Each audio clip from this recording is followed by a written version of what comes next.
Il a franchi la ligne d'arrivée 26 jours exactement après François Gabard, vainqueur de cette 7e édition du Vendée Globe.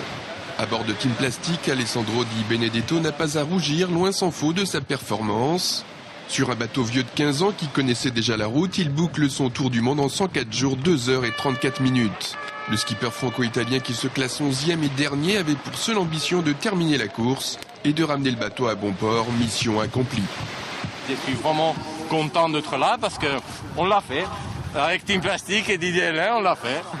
C'était, voilà, normalement, je crois que c'était le plus petit budget du Vendée Globe, je crois.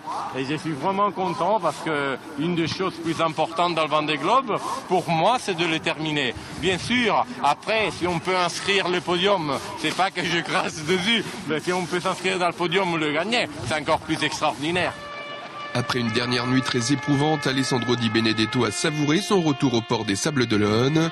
Précédé de son petit 6,50 m sur lequel il avait fait un tour du monde héroïque, il a communié longuement avec le public massé nombreux le long du chenal et malgré le froid glacial. Ils ont tous eu du mérite. Lui particulièrement parce qu'il est dernier. Bon il en faut toujours un. Il faut toujours un dernier de toute façon.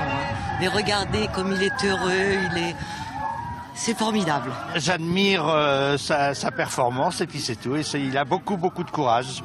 Donc je le félicite. Parce qu'il était beaucoup plus émouvant. Il a fait beaucoup plus partager que les autres. On savait presque tout avec lui. Très entreprenant, très courageux, vraiment très valeureux.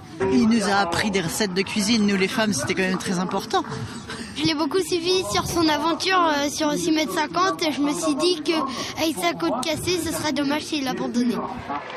C'était mal connaître cet aventurier dans l'âme, tenace et attachant, qui a beaucoup appris de son Vendée Globe.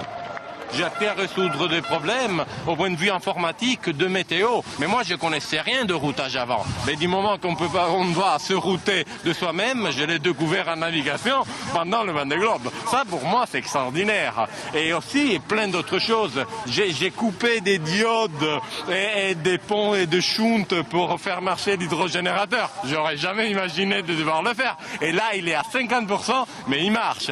Donc, ça, c'est des petites choses.